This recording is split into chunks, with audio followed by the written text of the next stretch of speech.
Good morning. Good morning. How are you? As a former Chicagoan, I know now that I've moved back to the South, when someone says good morning, you're supposed to say good morning back. In Chicago, we would just keep checking our BlackBerry. Welcome, and thank you for coming. On behalf of President Sullivan, Provost Simon, and Dean Pianta, I'm Patrick Tolan. I want to welcome you to this conference and thank you for taking time out of what I know are busy schedules and very important work to come and spend 2 days with us in what we hope will be a very productive conversation that will lead to some action and some change in how we think about positive youth development in middle schools, and maybe the goal I know we all share of moving middle schools to the forefront of how we're thinking about education and the future of this country. We've been lucky and able to secure a large number of people doing important work to talk about the work they're doing and to try and think about this as we try to do here at the center in a multidimensional way. I'm going to tell you a couple of housekeeping things for speakers and for people attending before we get going, and then we'll get into the substance of this. First of all, those of you who are up on the stage, make sure you exit stage left. This is a long step off the stage. I don't want to lose anybody. Those of you who don't have acting background, that's stage left. Secondly, for those who are going to be speaking, this is your magic clicker. There's a left arrow, a right arrow, and a blank screen arrow on the top. If you push the button on the bottom, something happens, we all have to leave. We're not allowed to, so don't touch that button. There's also water here underneath here for speakers. For people who are not speaking at that time or in the audience, if you look at the schedule, we've included at least a half hour per session for discussion. This is a time for conversation back and forth.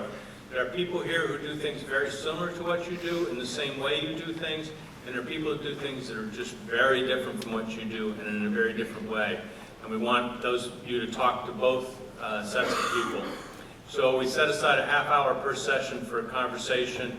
If you want to enter into the conversation, just raise your hand and we'll bring a mic to you. That way we can record everything, everybody can hear you, and we can keep the conversation moving along.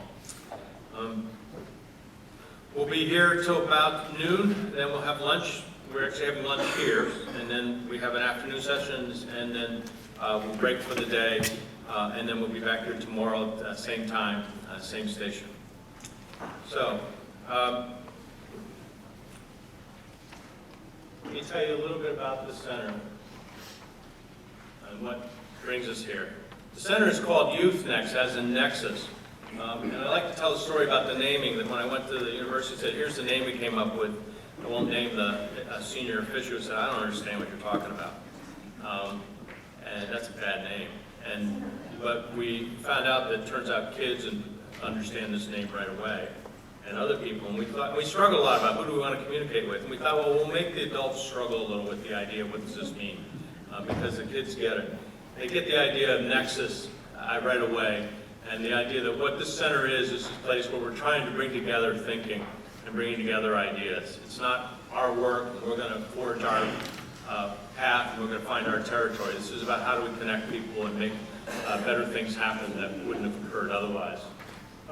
So the center is a cross-university center, multidisciplinary, and meant to focus on multiple methods and approaches to studying youth, with the idea that we want to try and promote effective youth development. And the mission here is to promote what we call healthy or effective youth development, to try and think about what a number of you have been working on for many decades, which is how do things go well? How do we get the scientific understanding of what helps kids become effective citizens, and to focus as much as we have on how do things go wrong and how do problems occur. We want to enhance the potential of youth as healthy, productive citizens. We take the position that this is probably one of the most underappreciated resources we have and one of the most vital for the future of this country and for our well-being. And that there's a great deal of benefit for them and for us if we can understand better how to help support their development. We want to reduce developmental risks, though. We also know that there are things that take kids' lives that cause problems for them and their families that have long-lasting impact. We want to try and reduce those kinds of effects.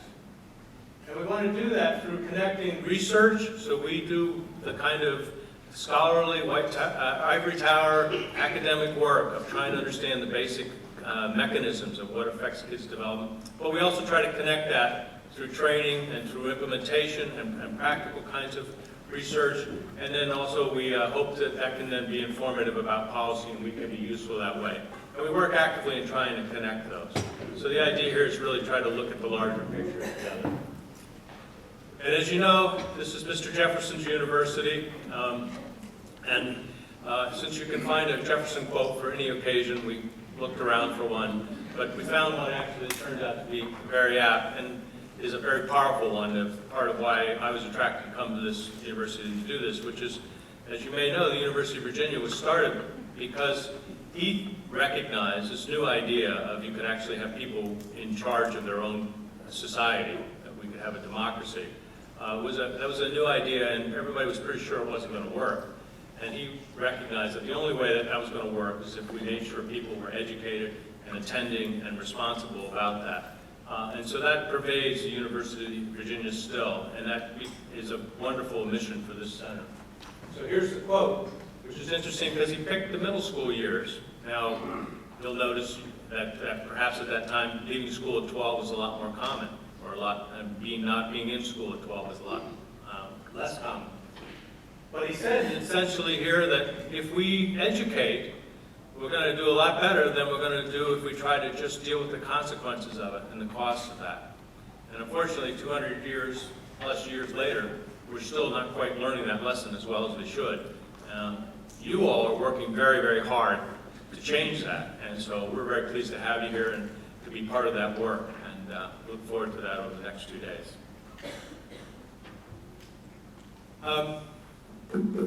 Our first speaker is Megan Witherspoon. And Megan is the manager of corporate contributions and community relations for the Altria Client Services. And Altria is the funder of the center and funder of extensive work in positive youth development. Megan?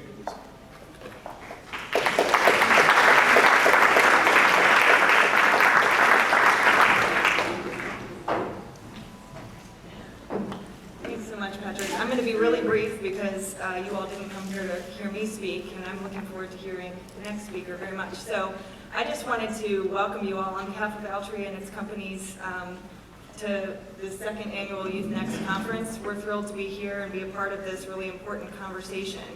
For those of you who don't know who Altria is, we're essentially a tobacco company. We own 3 tobacco companies, Philip Morris USA, U.S. Smokeless Tobacco Company, and John Middleton. And we also own St. Michel Wine Estates and have a financial interest in SAB Miller. So you may be asking yourselves why a tobacco company would be focused on youth issues. Well, like many companies, we use philanthropy as a tool to help address critical business issues. And for us, because our companies make products that are harmful and carry serious risks and are intended for adults, underage tobacco use is a huge concern of ours. It's a problem for society and it's bad for our business. So we have, for almost 15 years, been investing in positive youth development programs like 4-H and Boys and Girls Clubs and Big Brothers Big Sisters that provide kids with healthy alternatives and promote healthy development and prevent risky behaviors like tobacco use. And in fact, our support of the Youth-Nex Center is a part of that effort. We've been supporting it since 2009, actually provided a multi-year, multi-million-dollar grant to help establish this center, and are already seeing the great benefits that are coming from that investment. Like many other companies, we're also really concerned about the future of our workforce. We need to have future business leaders and scientists and manufacturers. And we're concerned about the status of the education system and its ability to prepare kids for those jobs in the future. In particular, we see middle school as a very important time to invest in kids because it is a critical transition time. But we know that schools can't do this alone. These are complicated issues. Youth development and education are not separate things. They're very interrelated. Kids are the same kids whether they're in school or out, and we need the whole community focused on the whole child. So we are optimistic that through convenings like this, we can start to have those conversations about how we work together to solve these important issues. On a personal note, I have a 2-year-old daughter. Her name is Elise, and I worry about every day very many things, but certainly worry about what middle school will be like by the time she gets there. So my goal is for us to get all of these issues resolved before she gets to middle school. Thank you and welcome.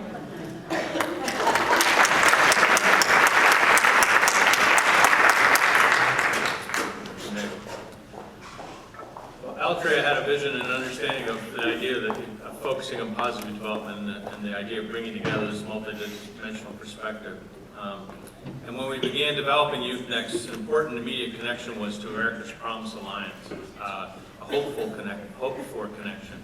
And we were able to establish that early on, and it became critical in how we thought about what's the larger vision that we want to be part of.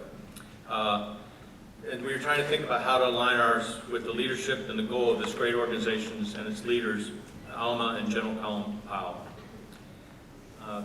So we contacted Mrs. Powell right away and said, we're going to have this conference, could you come? And she was very gracious and tried very hard to make her schedule fit, and we just couldn't do it last year. But this year, we were able to get her here because we thought this is the person we need here to help us think about middle school and America's promise, both in terms of the promise within youth, but also the promise we have to our youth.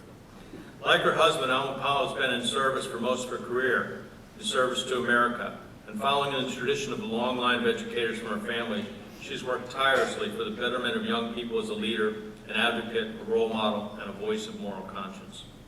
Her service goes back to the time when she was raising a family that moved with her husband in various postings. As a military wife, she volunteered at base hospitals, applied her training as an audiologist, worked with the Red Cross, and was involved in helping to meet the unique needs of military families and children. She has served as the chair of the National Best Friends Foundation, which works to improve the lives of young children, and the board of the John F. Kennedy Center for the Performing Arts. She serves on the advisory board of Civic Change and Youth Build USA, which helps students who have dropped out to complete their education, learn jobs, skills, and serve their communities. Since 2010, Mrs. Powell, a graduate of Fisk University, has served on the President's Board of Advisors on historically black colleges and universities. Mrs. Powell's service has culminated with the leadership of America's Promise Alliance, where she chairs the board of directors. Under her leadership, America's Promise has grown into the largest multi-sector alliance working to improve the lives of young people, with more than 400 national partners representing nonprofits, the business community, policymakers, educators, and many others. Now through the alliance, she's leading a national movement called Grad Nation to end the high school dropout crisis. Ladies and gentlemen, Ms. Alma Powell.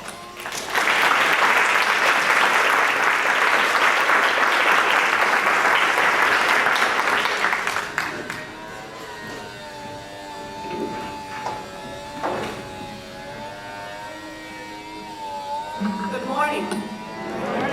You know, after you hear the introduction, you kind of heard the speech, because those are the things that I talk about. It is a great pleasure to be here with you this morning, and I'm very happy that we were able to work this out this year at the Youth-Nex in Between Conference. Because it's always exciting to be with people who are working for our common future, the future of our young people, because it is such a crucial issue. And it's really great to be with people who are dedicated to keeping the promise of America. I want to thank Altria for their sponsorship of this, because this is one of the things that makes for success in this country. We all have to be involved. Every facet of the community needs to be involved in the development of our young people. It is very fitting that we are here at the University of Virginia, at Thomas Jefferson's University. On his tombstone is carved the epitaph that he wrote for himself. The epitaph notes that 3 of his accomplishments: author of the Declaration of Independence, author of the Virginia Statute of Religious Liberty, and father of the University of Virginia. Just those 3. You'd never know from that epitaph that Jefferson was the President of the United States, but He wanted the world to know that he helped establish a university. That was how much he believed in the power of education. That need for our young people to be educated has not changed in any of the years of our existence.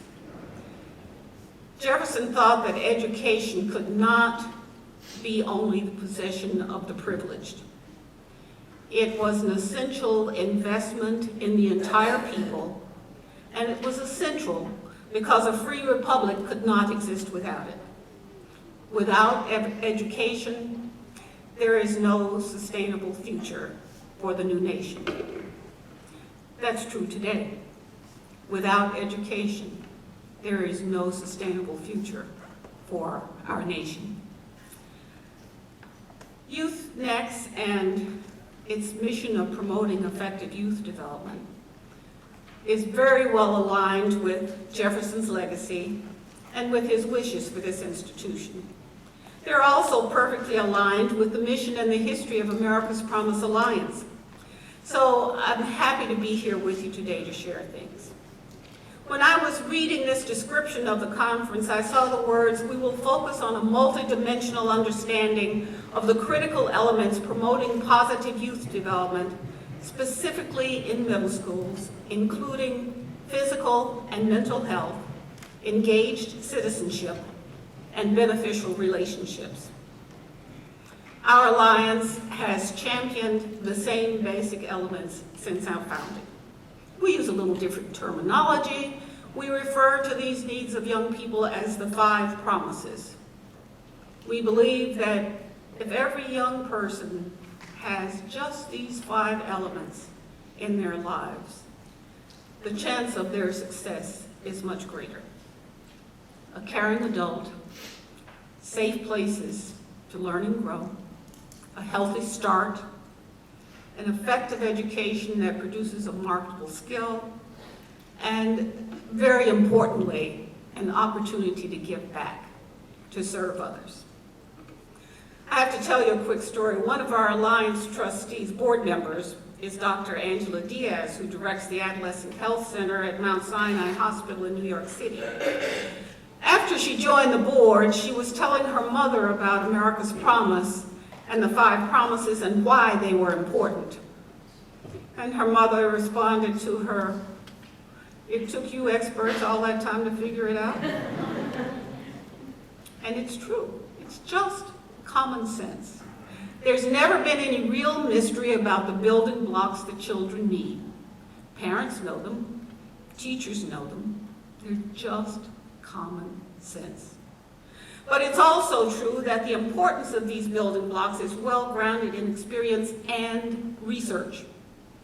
When children have a critical mass of these promises in their lives, the odds of success swing heavily in their favor, regardless of their background.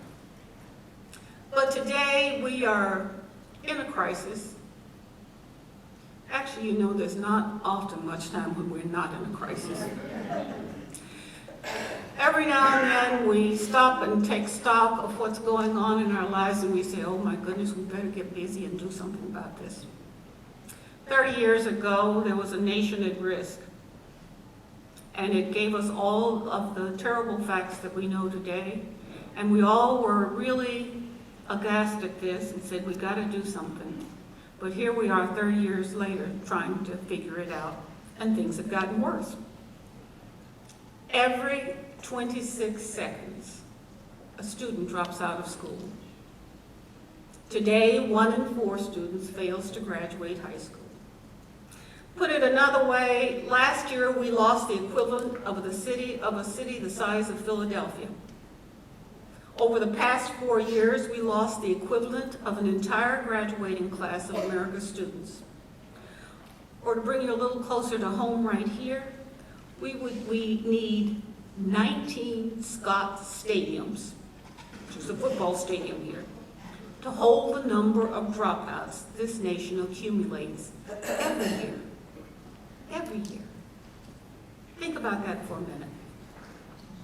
And for students of color, the odds of graduating from high school are around 60%. And the odds of graduating from college are much worse. Now, why am I talking about high school dropouts at a conference on middle schools? First, because I believe that the dropout crisis represents a serious challenge to our nation's future. It is probably the most serious challenge that we face today. Second, because the dropout problem is the worst visible sign of a deeper problem. Millions of children of all ages without enough of the integrated building blocks that make for positive youth development. And middle school is a crucial time in that development. It's a time when young people begin thinking seriously about their place in the world of adults. Think about it.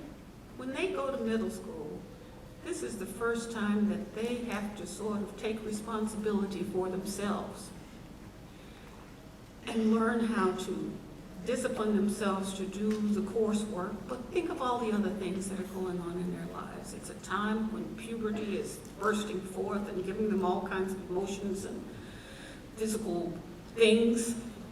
They have to deal with that. They have to worry about fitting into the greater group. What is my place in this group that I am a part of? How do I make a place for myself? And then incidentally, there's school, where the work is harder from what they have been used to in elementary school and in preschool. There, they had somebody kind of walking them along. Here, you're on your own, and you've got to learn how to develop the discipline to succeed in this place. Arnie Duncan, the Secretary of Education, calls middle school the Bermuda Triangle of American education. A time when too many students fall through the cracks and get lost. And it's true.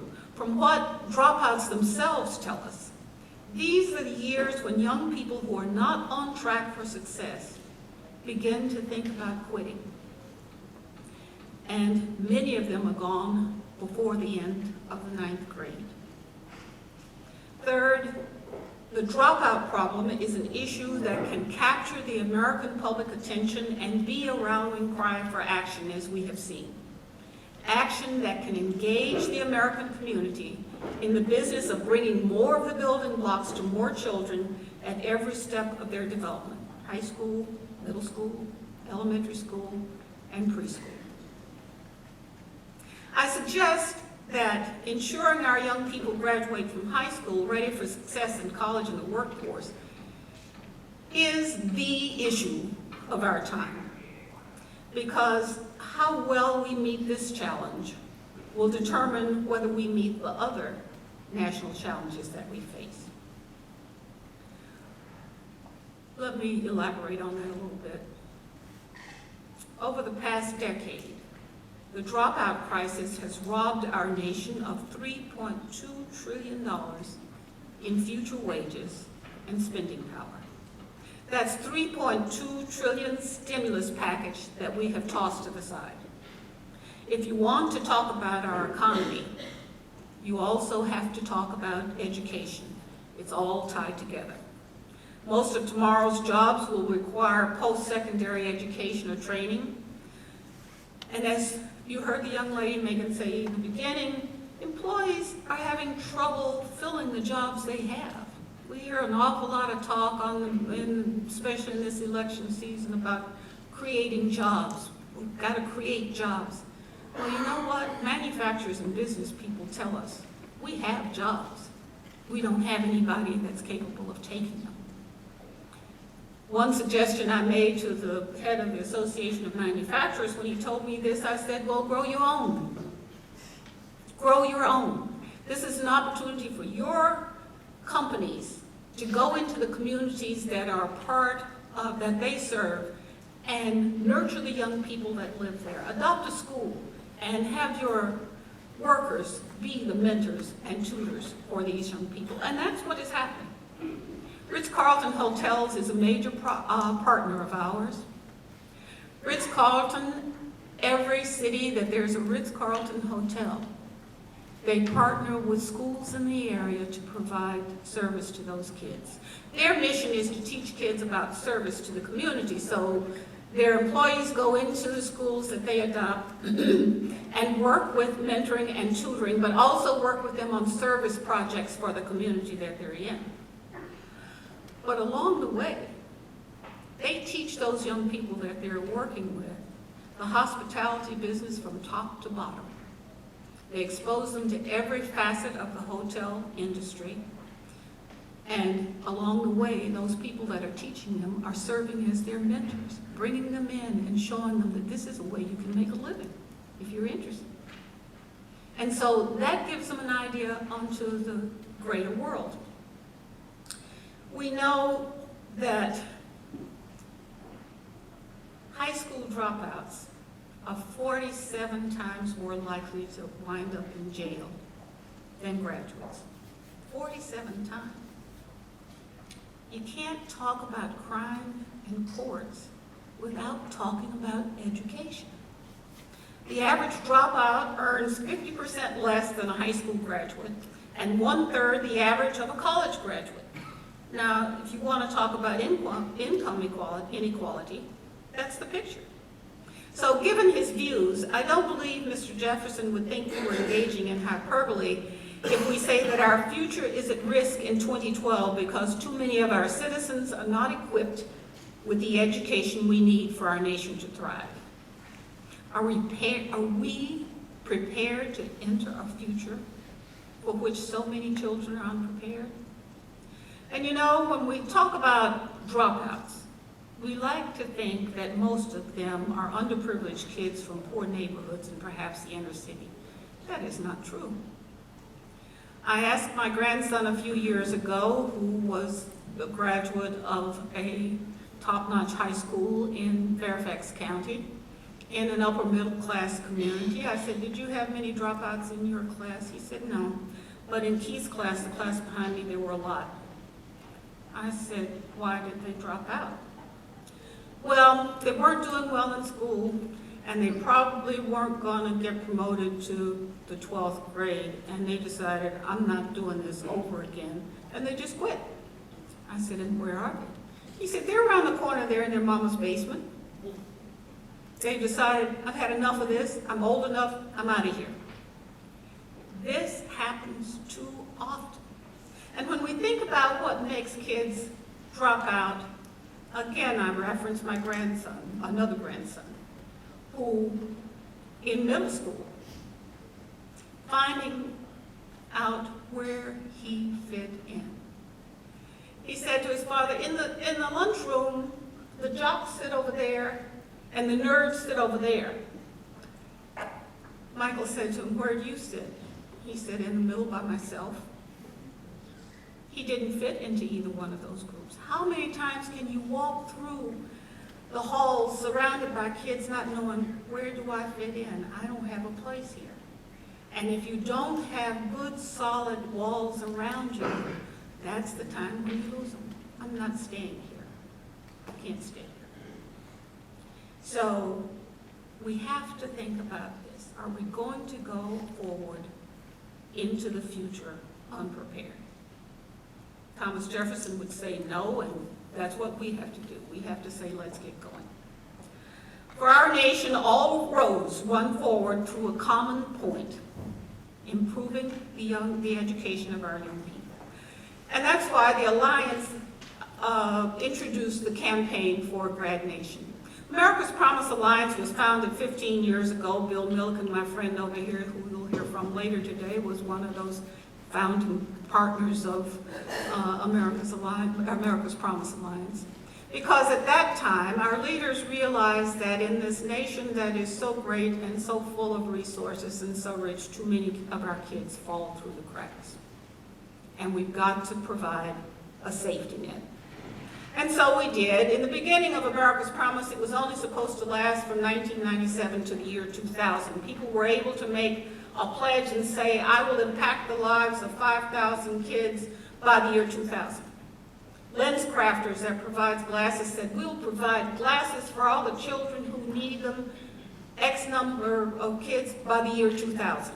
And so these pledges were made, and they were kept, and there was great excitement. But you know what? The kids keep coming, and the needs don't go away. And so we are still engaged in providing those resources that children need. We've got a lot of work to do. How do we get there? How do we become a grad nation? First, we at the Alliance believe we should start where the problem is most acute. We know that just 12% of our country's high schools account for all of the dropouts. By stopping the epidemic there, we can turn the tide nationally. Second, we have to address the needs of children at all ages. Your focus is middle school, others is high school, but we can't forget about early childhood education where it all starts, giving them a foundation to stand on and to build on as we go through these various levels of education. We have to ensure that children arrive at kindergarten ready to learn instead of a year or two behind. I read a very interesting news item the other day that I'd like to share with you because this is the effort that all of us are going to have to engage in. There's a little article like this in the Fairfax County Times, but it talked about a project that that community and 2 or 3 surrounding communities there have all invested in. They are providing early childhood education for homeless children. Think about them. Their parents aren't going to take them to preschool. Their surroundings are dire. They may live in a car. A lot of people live in the woods out around Fairfax County. But this community came together, churches, schools, businesses in the community. They got the county to designate an area as a park and playground for these kids. They bought furniture, they refurbished the area in a church to be the place that houses them, and they all work in that center, providing early childhood education for homeless children. That's the kind of tide we need in this country. That's the kind of community investment that we need. We know that there's a correlation between 3rd grade reading scores and dropout rates. So we have to make sure that children stay on track during the elementary years. And we have to make special efforts, not only to keep middle school children on track, but help those children to see the connection between what they learn there in the classroom and the wider world beyond. Because that is a force that plays a part in kids dropping out. They can't see what they're learning, how that has any relevance to their life. And so in our education, we have to make them those lessons pertinent. We have to make them where they see this is how this works beyond the school. This is why you have to learn algebra. This is why you have to learn this. And so it requires really innovative thinking on the parts of teachers and administrators, and we have to work hard to keep them engaged. Remember, this is a population of young people who are constantly being entertained. Technology is a major part of their lives. They're on their devices, and I don't care how poor they are, they've got a device. And they're playing video games and watching movies, and I don't know what all, because I am a Luddite. I don't know what's there that's available, but I know they all seem to know. So they can go into this little world of their technological device and tune everything else out and feel that that's not important. My life is in here. We've got to figure out how to bring that together and use it as a teaching tool. And finally, we have to recognize that becoming a grad nation involves not just education, but more positive youth development, more of the 5 promises. And yes, that job starts with better schools, but that's only the start. We all know that schools cannot do it alone. Wise government policies are crucial, but government can't do it alone. It takes community in the fullest sense of what that word means. That old adage that it takes a village to raise a child is certainly true, but what we have to keep in mind when we toss those words around is that we are the village. And we have to think every day, each one of us, what is my part in this? How can I make a difference? Because our future is really important. What you are discussing as a conference and what Youth-Nex is promoting as a center is what the entire nation should be about. And that's what America's Promise Alliance is working to achieve. Through our 400 national partners and their local affiliates, we are not only supporting school reform, we are transforming schools and neighborhoods where the need is greatest by bringing in more of the 5 promises in ways that change the odds for these kids and change futures.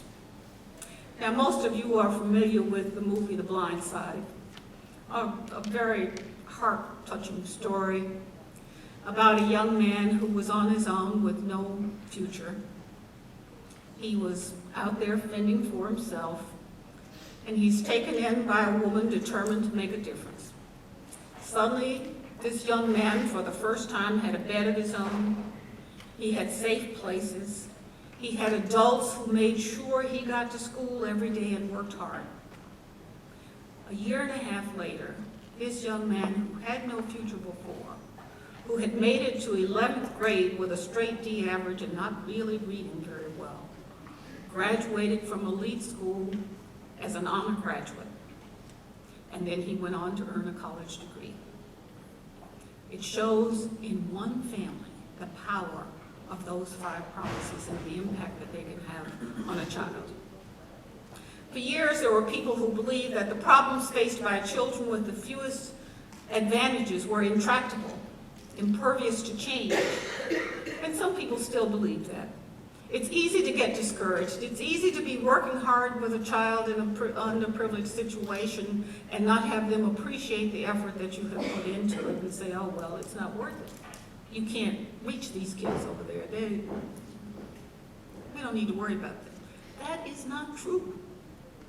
Given a caring adult who is willing to stay the course, that is what makes the difference. The discussion I was having with that head of the Association of Manufacturers when I said you need to grow your own and kids need to have a caring adult in their lives, he said, oh, I've got some free time. I might do that. I said, don't do it unless you're prepared to stay. You can't go and say, I'm here in your life this week and maybe I'll show up next week. You have got to be there for the long haul because they have to have that person that they can trust. A young woman who was a Teach for America Corps member was in one of the worst high schools in Washington. I asked her if she knew about the school before she came there, and she said, no, I didn't look into it on purpose. I said, so you came and you found really great challenges? She said, yes, I found challenges from the students, but I had more challenges from the teachers who questioned, who is this young thing coming in here going to show us how this is done? We've been here a long time and we know what these kids need. But she showed a personal interest in her class. She insisted on them being in there on time. She insisted on them having attention to what she was trying to teach. She drilled into them what she expected of them, and she held them to it. One day she was absent from school, and she said they called her at home and said, where are you? We're here, where are you? You didn't show up today.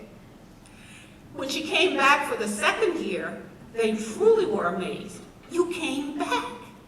The idea that you didn't decide, okay, I've done my time here and I'm moving on to something else. She came back. And that meant a lot to them. And so they were willing to give her their trust and to listen to her. That importance of having someone who cares in your life is so important. As more communities have resolved to make our young people a top priority, we are seeing high school graduation rates slowly tick up. We have seen the number of our lowest performing high schools, those so-called dropout factories, shrink by 25%. 2 states in the nation have already reached the goal that we say that we would like to have, and that's at least 80% graduation rate. And Wisconsin and Vermont have reached those figures.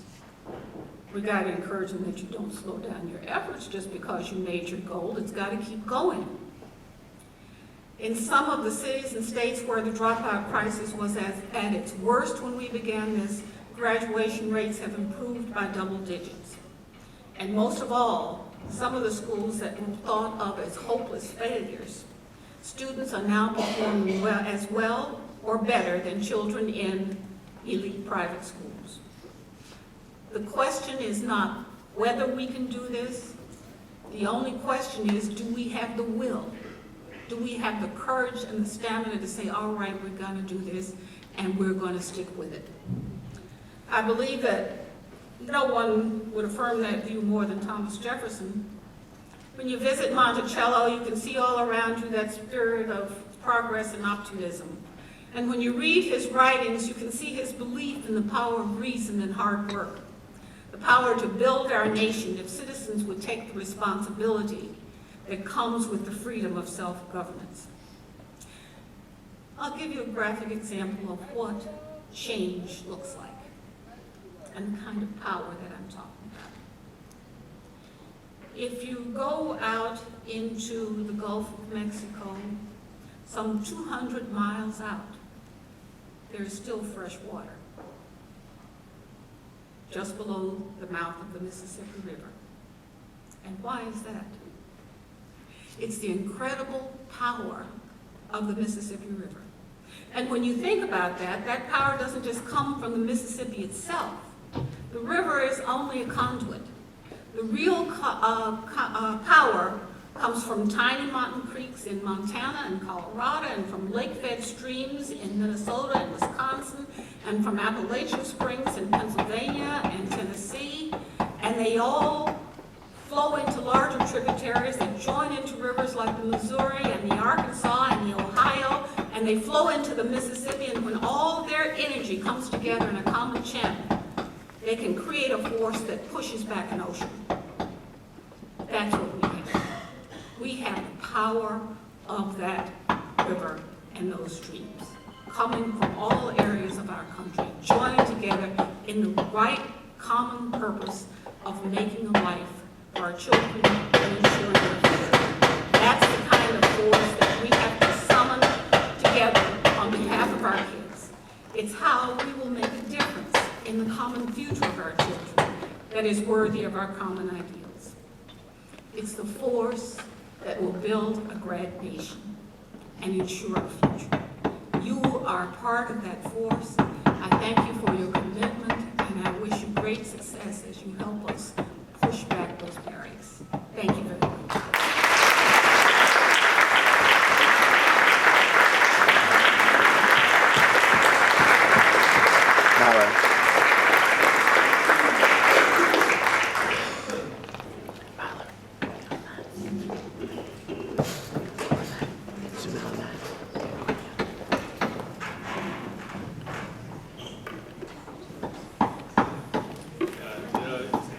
Jefferson was always working on Monticello. And we continue that spirit even today here at this building. So when you think about leadership and you think about the idea of people who help you forge your interests and your ideas into action, you think about things like America's Promise Alliance. When you think about how do you get some good actionable ideas, particularly if you're thinking about middle school and you're thinking about what we've come to really think about as critical issues of the developmental match is what we're hoping for, but the mismatch that we've identified. You think about Jackie Eccles. Dr. Eccles is the McKeechee Pintridge Distinguished University Professor of Psychology and Education at the University of Michigan, as well as a Senior Research Scientist at the Institute for Social Research there. She's the Director of the Gender and Achievement Research Program at ISR and the Editor of Developmental Psychology. I think I owe you a review, by the way. Over the past 30 years, Professor Eccles has conducted research on a variety of topics, including gender socialization, teacher expectancies, classroom influence on student motivation, and social development in the family and school context. In the 90s, Professor Eccles served as chair of the Advisory Committee for the Social and Behavioral and Economic Director of the National Science Foundation and chair of the MacArthur Foundation Research Network on Successful Pathways Through Middle Childhood. She was the associate editor of the Journal of Child Development, editor of the Journal for Research on Adolescence. She's past president of the Society for Research on Adolescence and the Division 35 of APA. Her work has been recognized and honored by several awards, including the Kurt Lewin Memorial Award. I was thinking we've been discussing how you pronounce that since graduate school, his name since graduate school. Outstanding contributions to development and integration of psychological research and social action from the Society for the Psychological Study of Social Issues, and Lifetime Achievement Awards from Society for Research on Adolescence, Division 15 of the American Psychological Association, and the American Psychological Society, the Society for the Study of Human Development, and the Self Society. And we cut out some other things for the sake of time. She's received honorary degrees from Catholic University of Leuven, Belgium, and the University of Laval in Quebec City, Canada. She's a member of the National Academy of Education and is a World Scholar at the University of London. So in other words, she knows what she's talking about. We're pleased to have Jackie here to help us launch the conference with her presentation, Support Positive Youth Development in the Middle School. Jackie.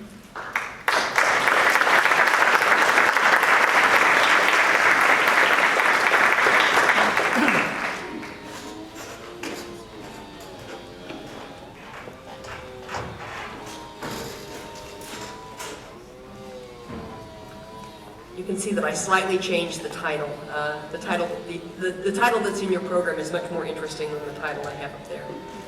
I'm so honored to be here today on the same stage as Mrs. Powell and of the other great leaders and speakers that you will hear over the next 2 days. I want to preface my talk with a disclaimer and a humble apology. I am the prototypical egghead academic living in my ivory tower most of the time. I do care immensely about the youth of this country and the youth of the world. And I worry a great deal about their well-being and their future. I try to do research that will help us provide the most supportive context possible for them. But you all are doing the hard work, and I know that. So I'm very proud to be here with you today, and I only hope that what I have to say will provide a basis and will provide encouragement for the kinds of things that you are doing. So this is my magic thing, okay? All right. Well, so far it didn't work. There you go. Nope. The right side button there. Ah, there we go, okay. Yeah, that's the later. All right. We'll get it down here in just a minute. Okay, so what I would like to do today is describe some of the average changes that people talk about as children move from late middle childhood into early adolescence. This is not going to come as a surprise to any of you. You all deal and work with this every day. Okay. I want to relate these changes to U.S. experience. I'm used to having my computer in front of me, so I guess I'm going to relate these changes to the changes that adolescents in the United States experience as they make this transition. And I want to relate this to my notion of stage environment fit, which would be familiar to some of you. And I want to link that. I've been trying to link that perspective more recently to notions of agency and structure perspectives on life course development. Now, what kinds of changes do we see during this period? What we see in general is a decline in the interest in school. This has been well documented, but it's also become increasingly clear that it really is a decline in other adult-dominated and created activities. So it's not just a movement away from school, but away from activities that are structured by adults. Now, in the worst case, what this leads to is exactly what Mrs. Powell was talking about. Dropout, disengagement from school, and dropout. This begins, as she noted, right in the middle school, right in the middle years period. So it's the groundwork is laid in elementary school as the kids don't acquire the competencies they need. They move into the middle school periods and they begin to disengage. And I will argue their disengagement makes very good sense from their perspective. So we shouldn't blame them for disengagement. We also see an increase in peer acceptance and peer-dominated and created activities. Now, in the worst possible case, what this leads to is involvement in very risky behavior with other youth that are also disengaging from schools. But that doesn't have to be the consequences. Peers are not inevitably bad. Peers engage in a lot of positive activities. So the shift could just as easily be to positive youth development centers where the youth are engaged in very positive activities. We see an increased salience in identity-related developmental needs. Again, Mrs. Powell talked about some of these issues. So this leads to an increase in the salience of group membership and social identities, and an increased interest in personal identities. So I see this period actually as a period of constant fluctuation between standing out and fitting in. Young people want to be part of a group, but they also are beginning to develop this notion that I also want to know what's unique and special about me. An increasing desire for autonomy in their own behavioral regulation. So it's at this point that we find the young people becoming exceptionally interested in wanting to do things that matter to them, wanting to know and justify why they should do things on the basis of the value those activities have to them, as opposed to the value that they have to the adults who are telling them what to do. An increasing concern about the relevance of what one is doing for their current and their future goals. In other words, the self is emerging, and we have to address this self that is emerging and try to make sense of what we're asking them to do in terms of where they think they are going or where they want to go. And of course, you cannot deny an increasing salience of sexual desires and interest in romantic relationships. This is what puberty is about. We are in fact evolutionarily programmed to want to have sex and to want to become parents at this particular point. To work against that and not acknowledge the power of those needs is to make a foolish mistake. We have to acknowledge these characteristics. What we also see at this point is increasing problems with loneliness, with stress, with mental health problems, with involvement in delinquency behaviors. So it's been an issue to try, as researchers, to try to figure out, we've got all these budding, opening, increasing cognitive abilities, and yet we also have this increase in these problematic symptoms of loneliness, depression, engagement in risky behaviors. How do we make sense of that, and how do we as adults do a better job of designing environments or contexts that will help us increase the goodness and the well-being of this period and decrease the riskiness of this period? Now, why do we see these changes? Many explanations, unfortunately, and some of them propagated by scientists like me, end up focusing our attention on the problem is with them, not the problem is what we provide for them. So you see explanations that link to hormone changes, to brain developmental changes, and more recent work on dual process models, which argue that essentially the frontal lobe is not adequately developed, and therefore we should expect, it should not be a surprise that these kids engage in more risky behaviors. One analogy that I've heard is the engine is running, the driver is anxious, but he has no brake. So that the frontal lobe would be the brake that would sort of stop these hedonistic and risky drives. I would argue instead, the driver's ready, the engine is running, and we haven't given them a good map of where to go. So it's not that they don't have a brake, it's they don't know which road to go down. And we need to take responsibility for giving them that road rather than saying they should put on the brakes. So alternatively, as I said, we should be thinking about what I call stage-related maturational changes. We know things are going on in these young people. We also know they live in a world that gives them increasing opportunities to engage in a wide range of behaviors, as Mrs. Powell noted. And that's the reality that we have to deal with. We have to be thinking about that reality for these young people. And as a developmentalist, why we come to explanations like it's the brain is we look for common phenomena. And if there's common phenomena, like that many, many young people are showing these changes, then we tend to turn to an explanation that says, well, it must be something about them. It must be something maturational, something that is out of our control or out of our influence. That's an easy explanation that lets us off the hook. But in fact, we could certainly look at whether or not we're creating systematically bad environments for the young people in this age, which would be just as likely to produce common, what look like consistent changes across individuals, if they're in fact all having to deal with the same troubling environments. Now, before I go on, I want to try to, one of the things I want to do is everything that I've told you so far is true. These are average changes, and so as social scientists, we have certainly helped to propagate this notion of this being a particularly risky period of life, and that this must have something to do with the kids, rather than something to do with something. Let me stop for just a minute. So how many of you, I mean, I'm very sensitive to this, and have been around long enough to see these biological explanations come up over and over again. We sort of go through cycles.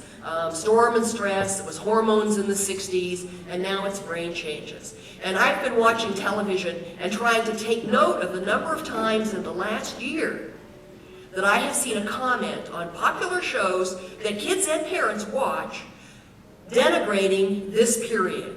Oh, it's just those kids. How many of you have seen those? I mean, they're incredibly prevalent. And I don't have the data, but I bet we would find, if we documented, they're rapidly on the increase. And I think that's because people like me are contributing to this stereotype of these young people. So one of the things I want to do is to present you some other data which counters those stereotypes. So we've developed new ways of looking at our data instead of looking at average differences. So let me just show you some more recent data that calls into question everything that I've said, but also gives us another explanation and another way to go. So this is a fussy.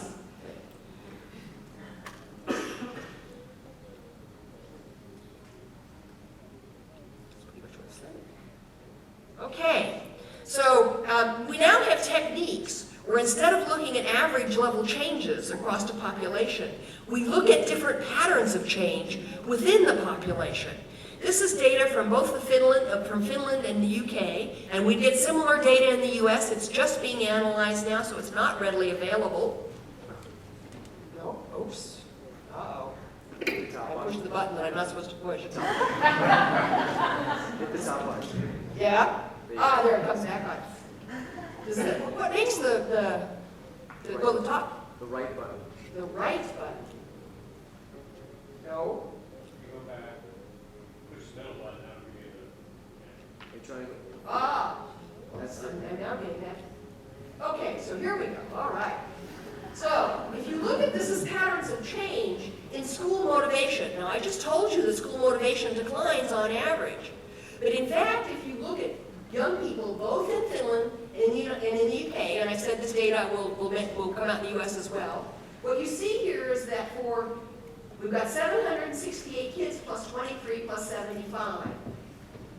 768 of this approximately 850 kids show no change in school motivation over this period. 75 drop, 23 go up.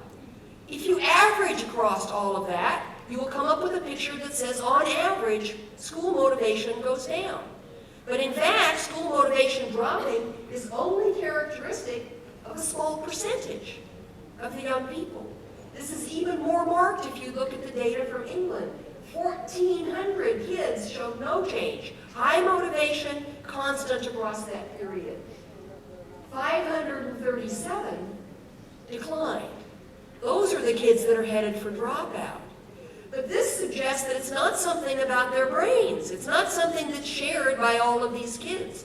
It's something specific to what's going on for a particular subset of the kids, which should give us a much more hope towards we can intervene. We don't have to intervene for 14,000 kids. We have to intervene for about 5% of the kids, or 10% of the kids. And in the US, it's slightly larger than that. Okay, so what this suggests is that we really need to be thinking about what I would call person-environment fit explanations Not explanations that point the finger at the kids, but something about the unique combination of what the individual brings to the setting, the school in this case, and what the school provides to that child. And what I want to look at this is in terms of notions of agency and social structure. And I started with this notion. What we need to bear in mind is that we live in a culture, we live in a society where individuals, young people in particular, have increasing opportunity to engage in agency, which means they pick where they spend their time or what they pay attention to. And that in the best of all possible worlds we would say is good, but it's also very risky. So that's the reality we have to take into account.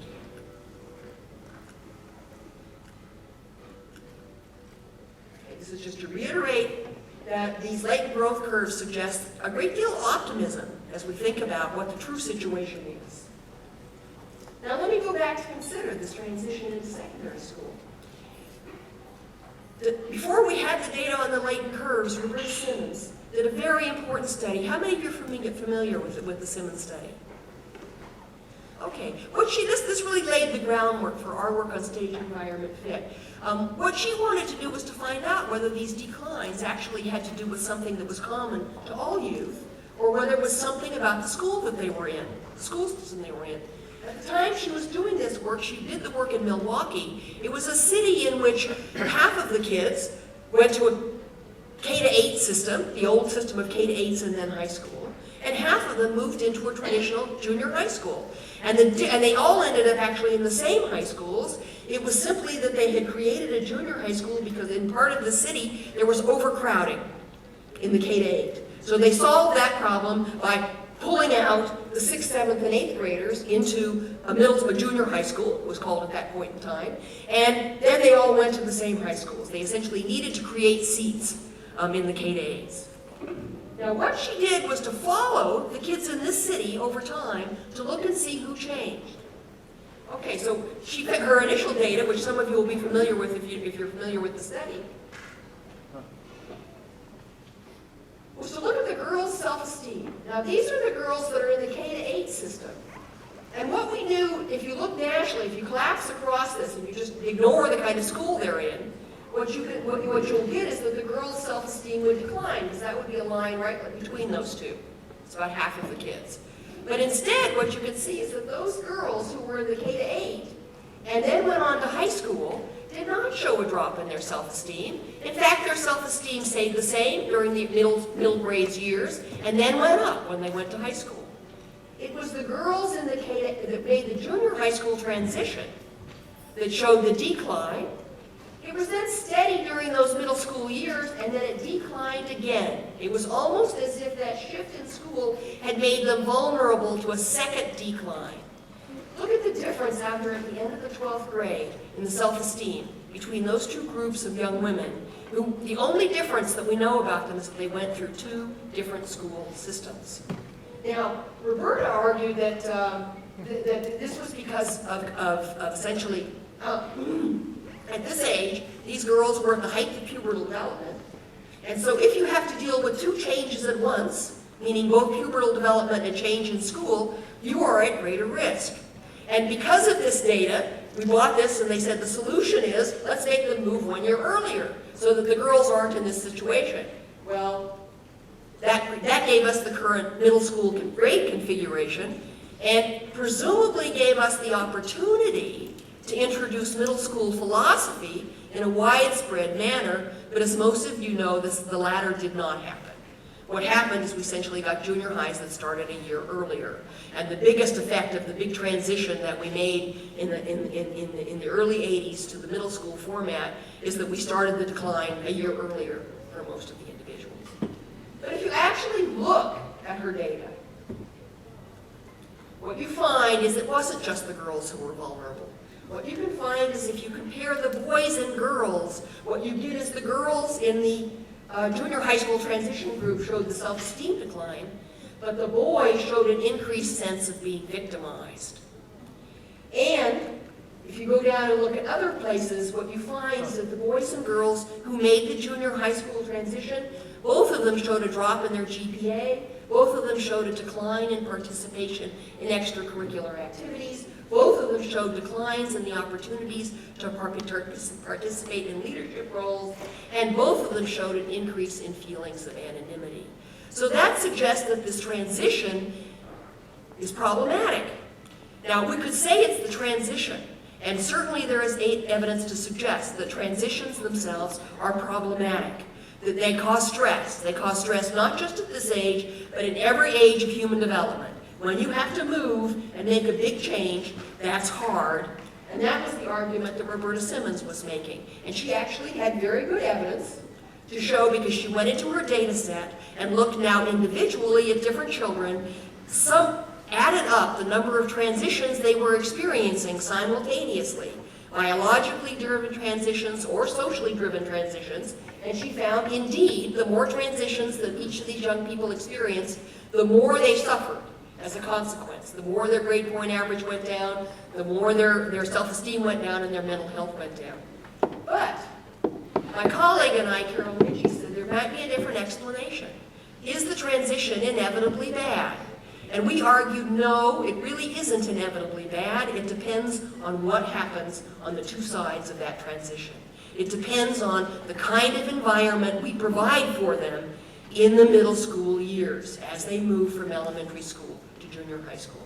We can create an environment that will actually make that transition a positive experience for all of the young people and will not lose so many of them. Now, what we know now from doing lots of longitudinal studies is that many young people deal with this transition quite effectively. And that is showed you in the data where you look at the latent growth curves that I showed you. For most young people, they survive this transition. Some of them are lucky enough to go into developmentally, what we would call developmentally appropriate middle schools. These are middle schools that implement very well the middle school philosophy that is familiar with many of you in the room. We have very effective middle schools. We have good examples of what schools that promote developmental, that are developmentally appropriate for this age period look like. But they're nowhere near the majority of the schools or the majority of what young people experience, particularly young people who are already having trouble academically in the elementary school years. So a subset of kids really get caught by this transition. And what I'm going to talk about now is how do we think about that? How should we think about that, and what could we do instead? So what we want to do is to think about, so if kids move from a well-fitting, developmentally well-fitting elementary school experience into a well-fitting, developmentally appropriate middle school, they should be okay.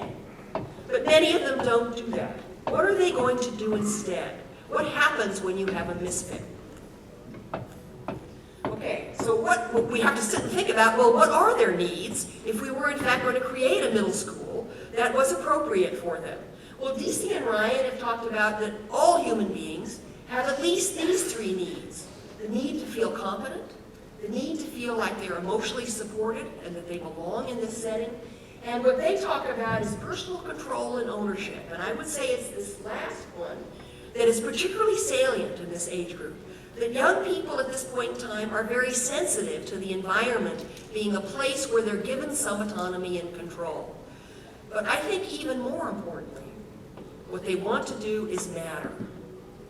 So they want autonomy, but what they don't want is lack of guidance. There's a difference between feeling like I have a voice and feeling like I've just been deserted by the adult community. And what we need to be thinking about is this particular age is I think they have strong need for mattering. And what do I mean by that? I don't mean that I matter to somebody. I mean that I make a difference, that I am an important participant in my community. Now, this is essentially what all pubertal passage rites are about. If you think about them in different cultures, if you think about them in traditional societies, these pubertal passage ceremonies were an indication to the individual that you are now moving into the adult community. We respect you, we understand that you are one of us, and our community depends on you. It is that depending on you that I think is absolutely salient. What we've done in this culture and in many Western cultures is we have actually denied that right to the young people in our communities, And we certainly deny it to anyone who's in academic trouble. We essentially say, you're not good enough to really make a difference here. So we want you to sit down and just do what we tell you, and be quiet and don't bother us. Responsibility, I think, is absolutely critical. Identity. People are trying, as Mrs. Powell said, these young people are trying to figure out their place. And we don't give them much guidance on that. We're asking them to really deal with very tough issues, and we give them very little guidance to help to figure out this question, who am I and where am I going and what am I doing here? And we also we know that individuals not only need to feel confident, but they need to feel challenged. They need to do things that they enjoy. So they need to have this combination of challenging, enjoyable activities, not easy activities, not things that are just fun. That's what we don't want to do. What we need to be giving them is enjoyable, challenging intellectual activities that matter, that fit into where they think they're going. Now, essentially, this is reiterating what we've known all along about what are the tasks of early adolescence. Well, increasing opportunities to matter, increasing need, and I think this is absolutely key, to feel respected by key cultural leaders. If you talk to kids, the one thing they'll tell you is they hate being dissed. And they feel dissed by adults all of the time. We give them this feeling that they really don't matter. And in many ways, they're absolutely right. We've given them nothing to do but to develop themselves. We've made them very self-focused, and this is about developing your skills when they desperately, desperately want to, in fact, be engaged and make a difference in their world. Increasing needs for strong peer group affiliation. Well, that's just what we should expect. I mean, when they're adults, they're only going to be with peers. So this should be a good thing that we can take advantage of. This is a developmentally normal thing. Increasing needs for sexual intimacy and pair bonding. We're just going to have to deal with that and find a way to turn it into an energy that will be productive rather than risky. Increasing need for close ties to non-familial adults.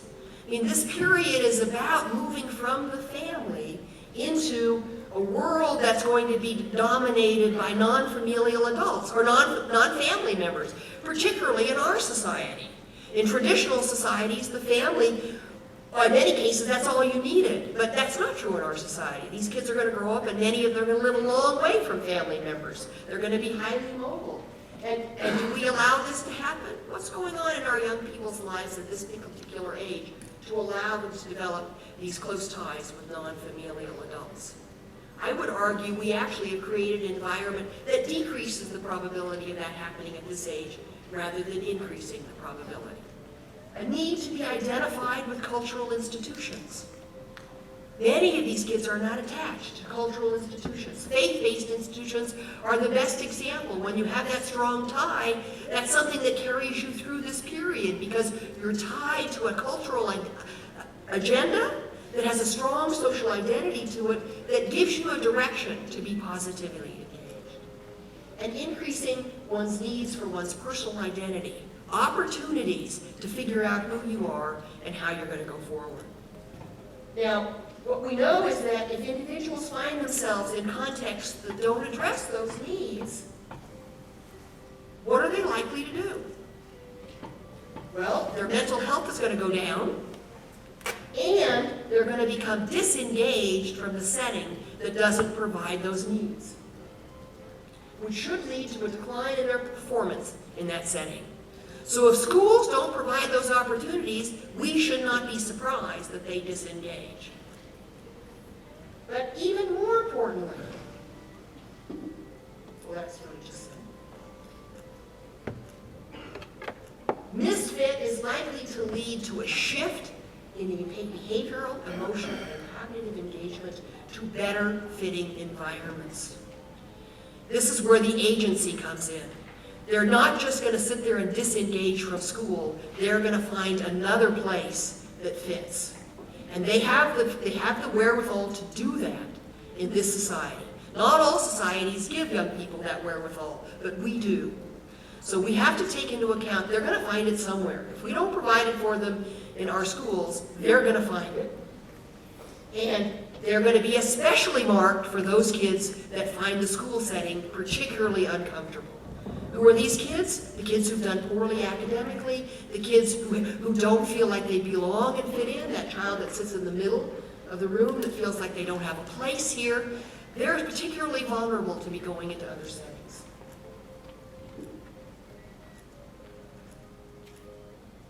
Basically, that's what I'm arguing.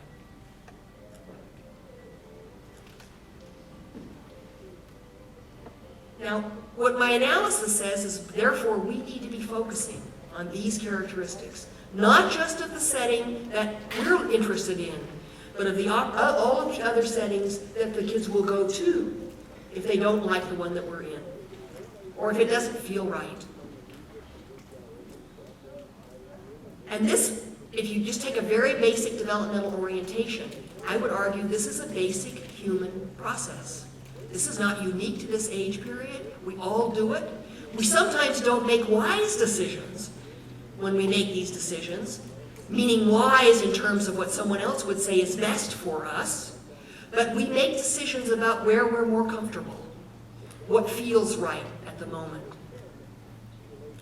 Now, what are these settings going to look like? They're going to be settings that make one feel competent, make one feel like they belong, make one believe that they have at least some behavioral autonomy, make them feel as if they matter and are respected, make them feel that they're being given opportunities to both develop their personal identities and goals and to develop the skills and social capital necessary to fulfill these goals and identities. So they're going to turn to places that provide these opportunities.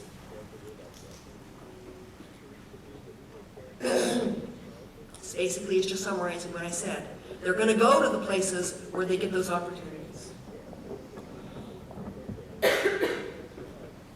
And this is most likely in conditions where the adolescents have the most control over their whereabouts. So it's going to be more likely to happen in the cities than in the rural areas. It's going to depend on the extent to which they are mobile within their setting. Now, the ability to vote with your feet is going to be structured. It's going to be controlled by the structures you live in. It's not everyone can vote with their feet as easily as other people. It's going to be controlled as much by external characteristics as by internal characteristics. And these external characteristics are going to operate just as much in the peer context as they operate in the school context, which makes us have to think about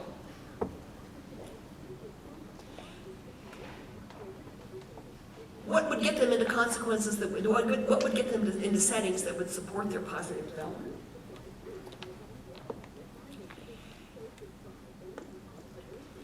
It also needs to make us think about what are the factors that make it easy to opt into good settings or bad settings, and to get out of good settings or bad settings. So these control processes both determine whether you can get in, they also determine how easy it is to get out. And we have to be worried about the getting out as much as we need to be worried about the getting in. And many social institutions, including peer groups, are particularly effective at preventing the getting out and making it easy to get in and prevent getting out once an individual is there and realizes they've made an unwise choice. Now, the individual is also going to have limitations in their own experiences, their maturity, and their lack of sufficient knowledge. So we shouldn't necessarily expect that a 12-year-old will make a wise decision. They will make a decision that feels good to them, but in fact may be very, very risky and very unwise in the long run. Now, the opportunities that are available to them, of course, are heavily influenced by the social, political, and cultural worlds in which they live. In other words, by the structures with which they're in. So that when we have kids in environments where there's nothing outside of the school that provides a good, positive youth development center for them, and they don't fit very well in the school, then it's very likely they'll turn to gangs, because that's what's in their environment. Now, which groups you get involved in can be affected by the access, the ability to join new groups, the extent to which you're recruited by groups. Groups reach out, so if we look in the inner cities, we know the gangs are recruiting kids as being members. All they have to do is say, School doesn't feel good? Come join us. We'll give you all those things. Or by happenstance, it just happens to be the club that's down the street to them, something that they can get access to. So we need to be thinking about the risks and opportunities in every one of these settings that are available to young people. We need to be thinking about these contexts in terms of opportunities to learn new skills and attitudes, and to provide opportunities to engage in new behavior patterns. This is what's happening in these centers.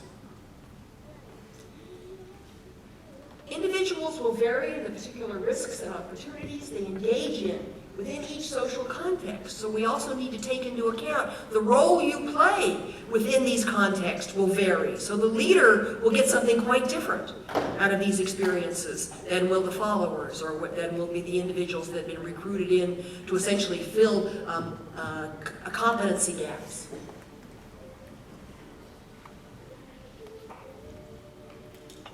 Basically what I'm saying, the tendency to take up the various opportunities and risks will depend both on the personal characteristics and the demands for compliance in this setting. Now, very little research has adopted this kind of approach and tried to look seriously at the different contexts, what they offer for the young people to learn, what they're likely to learn in those settings, and the opportunity for them to in fact learn different aspects in that setting. As we think as social policy makers, the way we would need to implement this is to think about what kinds of opportunities we provide. What are we actually teaching them? What can they learn? What are the values that are going on in the setting that they're in? And how can we provide settings that both are attractive and provide opportunities to learn and to practice the things that we believe are essential for successful movement into adulthood and participation in a democracy. So, as I said, social policy depends on understanding both of these processes, the characteristics of the individual, the sense of agency that is offered by the context in which they're living, and the exact nature of these contexts that our young people are in. If we want adolescents to come to and engage in any particular context, such as schools or youth centers, we need to make sure that those centers provide good stage environment fit. If we want adolescents to remain in those centers, rather than shifting to other contexts, we need to make sure that what we want to teach them both fits their needs and is worth learning. If we adapt this approach, we will be less likely to blame the adolescents for their choices and more likely to focus our attention, for example, on how we can provide environments that fit better with their developmental needs and provide an environment in which they voluntarily want to learn what it is we want to teach them. And by so doing, we'll decrease the likelihood that they will shift into environments that are that provide them with less opportunities to learn what we think is critical. Now, the strongest evidence for this is what we know right now from the growing literature on school engagement, is the best way to prevent young people from getting into trouble is to make them be engaged in school. So school is the first context, the one they're most familiar with, and it's when we let schools become a developmentally misfitting environment that we essentially contribute to this decline. So we have to take responsibility for making the schools the context that is the most developmentally appropriate for this age period, and then I think we have to worry much less about the likelihood that they'll get captured by contexts that are less developmentally appropriate.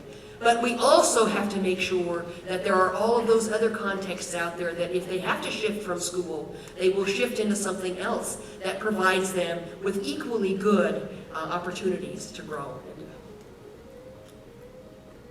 Are American schools providing this? I would say not very well, particularly for those young people who are not doing very well academically. Thank you.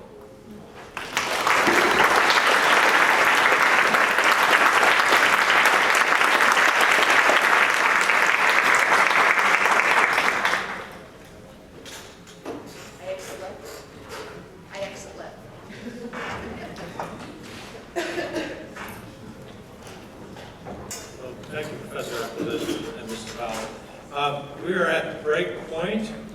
We're going to give you an opportunity to talk informally during the break, and then we'll come back to the first panel and continue the discussion. If you want to try and either talk to Mrs. Powell or Professor Eccles during the break, please go ahead and take that opportunity, but we'll be able to continue the conversation throughout the day. Thank you.